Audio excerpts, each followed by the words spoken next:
Hello, I'm Martin L. Shoemaker, one of the authors in Robots Through the Ages, an exciting new anthology coming from Blackstone Publishing, July 25th, edited by Robert Silverberg and Bryan Thomas Schmidt.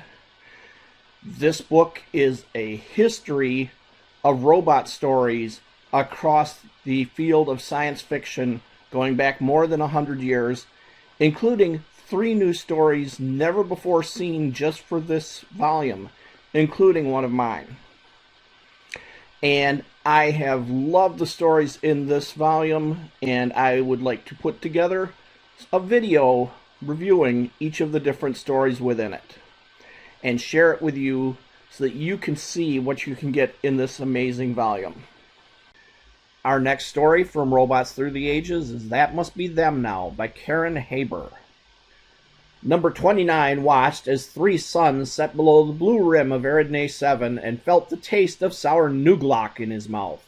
The remaining sun cast a hard, brassy light upon the purple surface of the planetoid, upon the small brown lump of number 29 and his solitary expectations.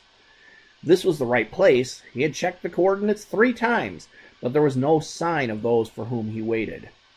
Whoever they were, he had landed on this dustball 2 cycles before, according to the directions he had deciphered from the remnants of an alien device that his grandmother's grapplers had recovered.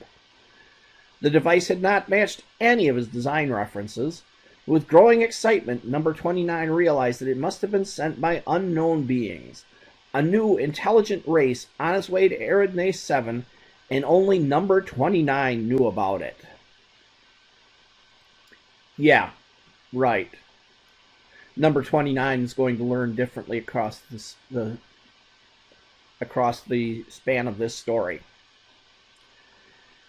This is an interesting opening, and in some ways it's reflective of every new scene in the story, as different beings from different races all arrive at this world where number 29 thinks that it is going to be the first to discover this new race, and thus earn prestige and influence among its race of robots. This story from Haber.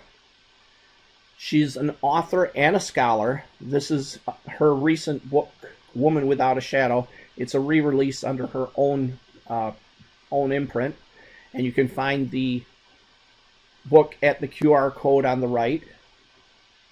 She has written a story which has got light humor to it, as it's an attempt at a first contact, but who's going to really make that first contact, and what sort of calamities and accidents and amusing things happen to them along the way. Don't squeal, Jaguar. I doubt that we've actually moved in time, although it is theoretically possible. Number 29 was not in the mood to discuss temporal theory with a mech head. His own thorax was steadily rumbling with hunger. He padded across the cinder-flecked ground and began to examine the various pieces of machinery that had so recently resided in the Rogbat's stomach. What a shame that only part of the Orton scout ship had survived, he thought. The pilot's area had a nasty crack running through it. Number 29 didn't want to think about what had happened to the previous occupant. The damage was centered directly where the pilot would have been sitting, in front of the semicircular thruster control. Despite the damage, the controls looked fairly intact. There was more here than he had thought at first glance. He might have a viable spacecraft, if only he could find something to seal that nasty crack and form a vacuum barrier. So here we see how number 29 and the mech head have been transported to an entirely different planet and disgorged from the Rogbat's stomach.